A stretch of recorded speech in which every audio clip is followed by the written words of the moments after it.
Hi there, it's Bruce Wallace from Dundee and Victoria Chess Club in Bonnie, Scotland, and I'm bringing you a game here from the Richardson Cup competition. It's a knockout competition between chess clubs in Scotland, and this is the quarter final between my own club, Dundee and Victoria, and Kilmarnock Chess Club. Played last Sunday, and with black on board 7 here is Calums Ironside from my club playing Jim Armour from Kilmarnock. I was on board 8 in this competition, the board below Calum, and our bottom 3 boards did very well indeed. We were all outgraded, but I managed to get a draw. Calum won this game, and on board 6 Frank Stevenson managed to gain a draw against a higher rated opponent. So we did very well indeed, and our top boards were strong, and we won the competition, the match, 5-3. So a good performance, and the reason why I'm showing this is because it was a good win for Calum. A very complex encounter of 48 moves, with interesting possibilities.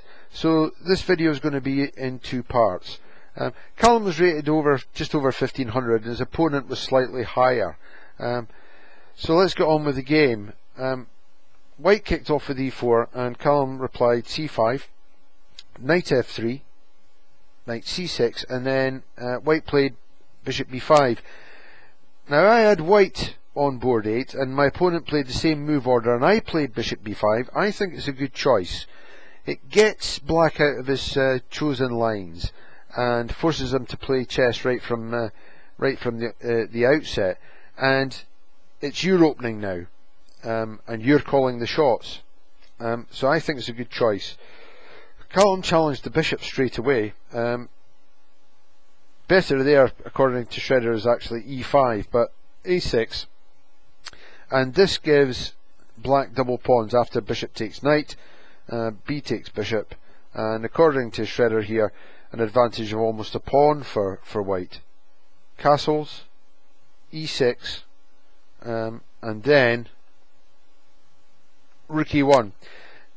Now this maintains the advantage. There's nothing wrong with this move, but another developing move, knight c3, d5, d3, bishop b7, bishop g5, maintains the edge for white.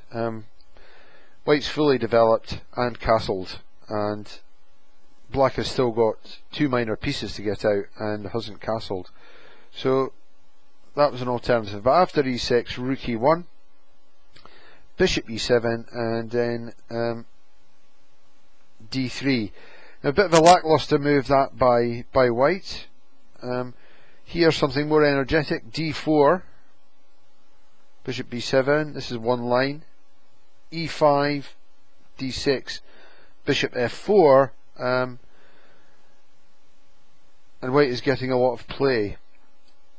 But after bishop e7, d3, then d6 from Calum, knight c3. Now this natural developing move doesn't lead anywhere. In fact, black is almost equalised now. Instead of d6, the strongest continuation here for white is e5. Now here, black doesn't want to play the move d takes e, because knight e5 takes e5, and the c6 pawn is a chronic weakness, and white has a big advantage here. So instead of taking the pawn after e5, d5, it's d5 for black, and then knight c3, and white maintains the edge. After d6, knight c3 allows the move e5, and this equalises for black. The reason for that is he solved all his developmental problems. The bishop can come out on this diagonal. This bishop has this diagonal.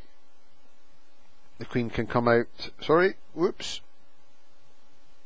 queen can come out on this diagonal, and the rook has access to the open file. So black has equalised here. Then white plays h3, again not the most active, knight d2 recommended here, but h3, must be afraid of this potential bishop pin on g4, knight f6, and then white plays knight e2. Now here Freddy recommended knight d2, then castles for black, knight c4 with influence in the centre on the squares e5 and d6, and also stopping the queen to some extent by controlling the squares b6 and a5. But after knight f6, knight e2, probably swinging the knight over to the king side. Castles for black, then knight g3 as expected, and rook b8 coming to the open file. Now here, bishop e6 was also very active, and the position is absolutely level. But knight g3, then rook b8, b3 to free the bishop, a5 now for black, a4 for white, rook e8, then knight h2. Not clear what the idea is behind this, because if white plays the knight to g4, black can swap on g4 and pawn must take. Don't know if that leads anywhere. Queen c7, then knight f3, and I think this just shows that white didn't have a clear idea what he was doing, because that knight has just moved back to the square it's come from. Excuse me. Bishop f8, and black's plan here is to play g6 and then fianchet the bishop. Bishop b2. Now at the moment this bishop bites on granite, it's biting on the e5 pawn. It's not clear what the plan is behind this move. Instead here, recommended is a move knight h4, and the reason for this is that white's pawns point towards the king side. We see these pawns here, and Jeremy Silman in his book Reassess Your Chess and the Amateur's Mind says that you should play where your pawns point, and in this position all of white's pawns point towards the king side, so it's here that white should seek play. The move knight h4 allows play towards black's king. Bishop has access to this diagonal.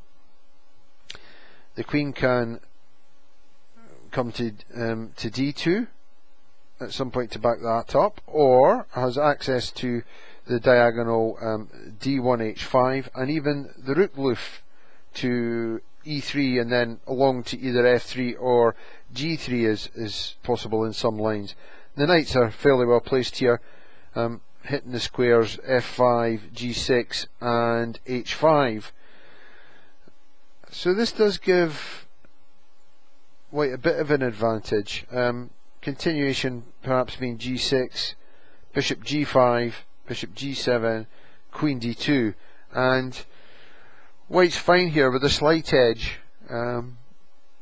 but play will be on the king side for white. And after bishop f8, bishop b2, not clear what white's doing here. G6, bishop c3, attacking the a pawn which is defended by the queen. Bishop g7, queen d2. So we see white's tactic here. An attack on one pawn tactic on the queen side, where white has less space, which isn't the best plan, and there doesn't seem anything mysterious about these moves. It's a one move threat which black easily parries with rook e8, then rook e2, knight d7, rook a to e1, doubling the rooks, d5 now, a pawn break for black, and we'll leave the game at this position, approximately coming up for halfway through the game, and follow up with another video shortly. See you soon.